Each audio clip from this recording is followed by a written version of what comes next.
Right, so what damage will Keir Starmer have done for his general election chances after effectively throwing Diane Abbott out of Parliament then?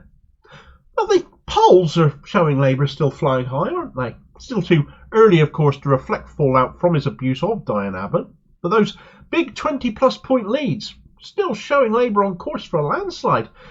However, based on what in and of themselves? And actually, some of the latest polls are showing a narrowing in Labour's lead, and I should think so too, as more and more Starmer's Labour is being exposed to be no better than the Tories, to be a racist endeavour, now acting desperately to try and secure its Muslim vote. The results of recent by-elections and local elections have not demonstrated Labour really has a huge poll lead either.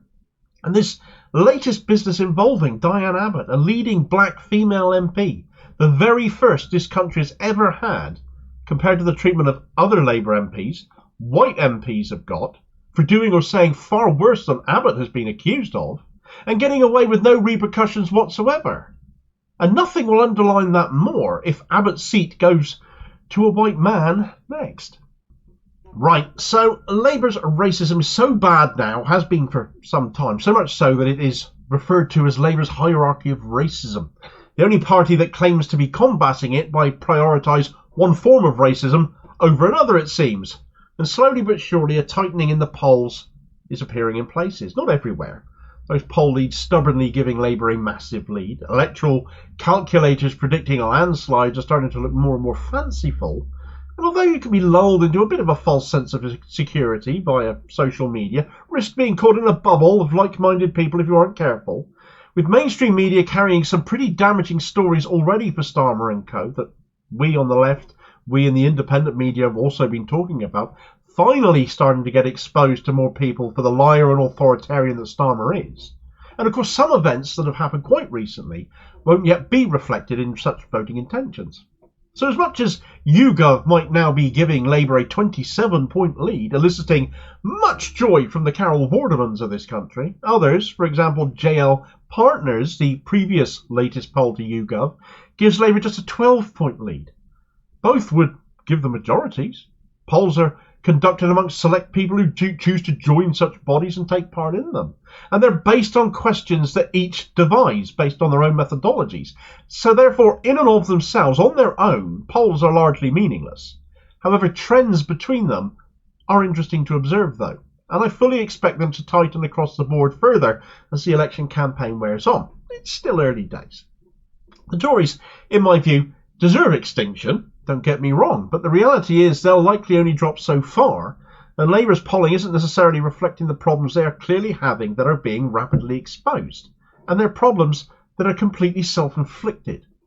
Israel and Gaza continues to be an issue, but for how many will it end up being an electoral issue? How many people is it going to matter for when they reach the ballot box? And are any of these polls factoring in that? Starmer continues to deny he ever said Israel had the right to commit war crimes, of course, but this video clip that shows him saying it will not go away. I'm very clear. Israel does have that right to defend herself, and Hamas bears responsibility. A siege is appropriate? Cutting off power, cutting off water? Well, I think that Israel does have that right. It is an ongoing situation. Obviously, everything should be done within international law, but I don't want to step away from the sort of core principles that Israel has a right to defend herself and Hamas bears responsibility for these terrorist acts. And I would call on all responsible states, particularly Middle East responsible states, to call this out for what it is, and to stand with the world in utterly condemning these actions by Hamas.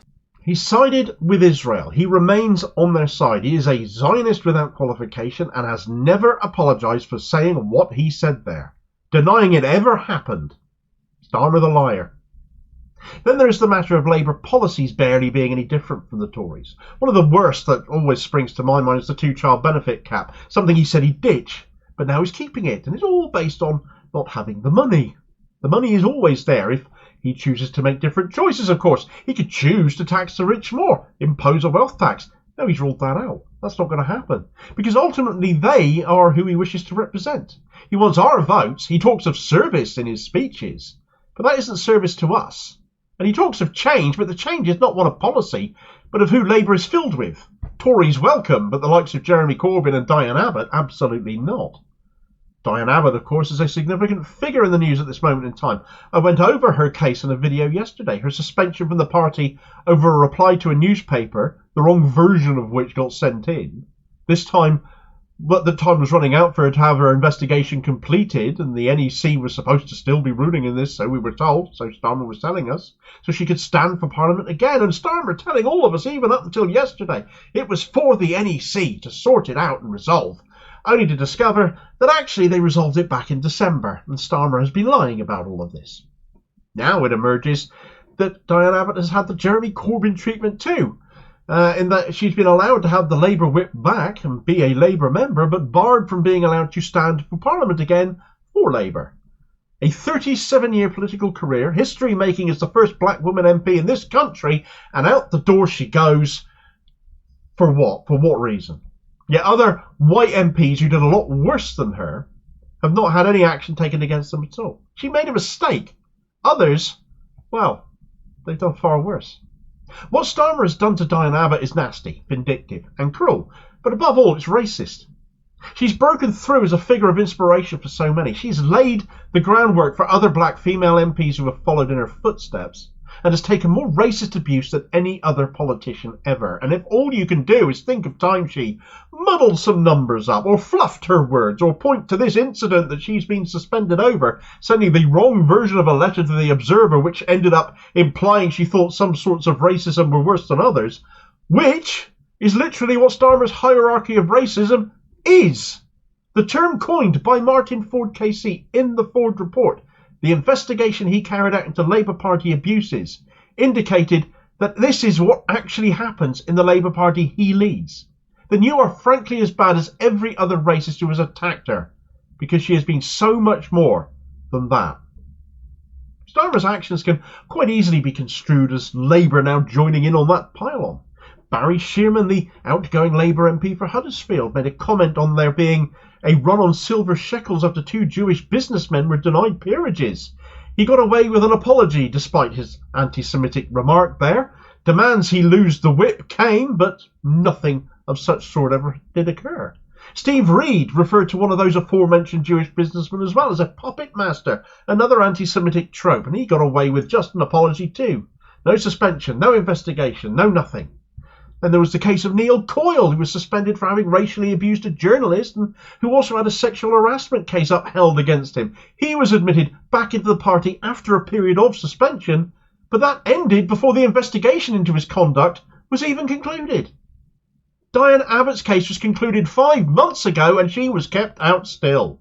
3 white male MPs treated very differently to 1 black female MP. That is a message screaming out at the country right now. Sends a message to voters that within the Labour Party there is one rule for black and brown MPs and another rule for the rest, and if you're in an ethnic minority, quite frankly I'd be running a mile from a political party that is run like that.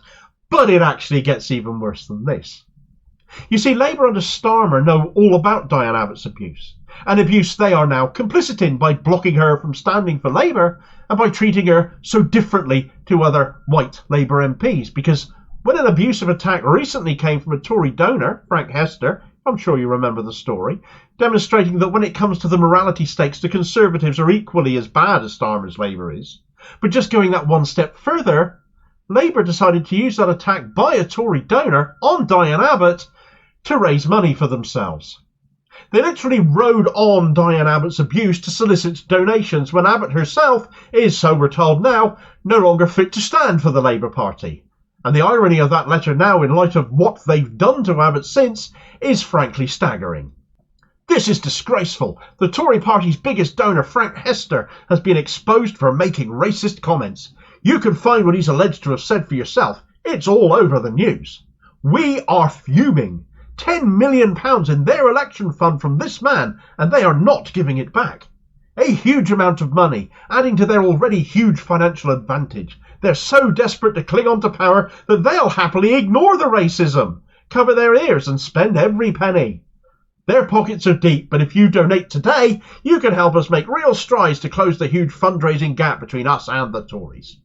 Their racism is worse than yours now, then, is it?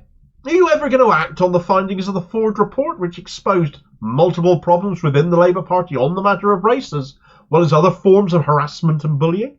Of course not. It's well buried now, isn't it? And to sink still even lower, another alleged aspect to this that was outlined on Newsnight last night for Abbott's appalling treatment at the hands of her own party, such as it is under Starmer's rule, is that she is a reminder of the Jeremy Corbyn era of leadership, and therefore cannot be allowed to stand for that reason. She's a reminder of failure, Nick Watts told us. Well, please point out where that is a rule breach in the party rulebook for one, but for two, it isn't true. Her legacy goes back 37 years, so a long way before the Corbyn era. Corbyn grew the party to the largest in Europe, and Starmer drove them all the way again, along with all the money Corbyn had brought into the party and paid all the party debts off. Yes, absolute failure. Yeah, of course it was. Of course, Corbyn's tenure was marked by false accusations of racism as well, and that has been handily exposed again now as well, as Luciana Berger, little miss I need a police escort to get around Labour conference, but didn't, spoke the day before yesterday to the Labour candidate for Finchley and Golders Green, the seat Berger herself stood for in 2019, for the Liberal Democrats, having left Labour and gone to the Funny Tinge Party, Change UK, so called because fellow Red Tory deserter Angela Smith made the appalling remark about non-white skin in front of non-white journalist Ash Sarkar. So no issue with the racism there either, it seemed. But she was talking to Finchley Labour candidate Sarah Sackman about how Labour is now anti-racist again and a safe space for Jewish members. 24 hours later, and Diane Abbott's career as a Labour MP had a clock set on it by force. Some people matter more than others, Labour's hierarchy of racism. Will all of this affect Labour's electability going forwards? I'm not a fortune teller, but it damn well ought to. If you're still planning on voting for a Labour Party that acts like this, treats certain demographics worse than others, even amongst its MPs, well then you're part of the problem. Why else would you want to put them in power? You might want the Tories out, but how is this better? The policies are certainly no different either, so come on, explain.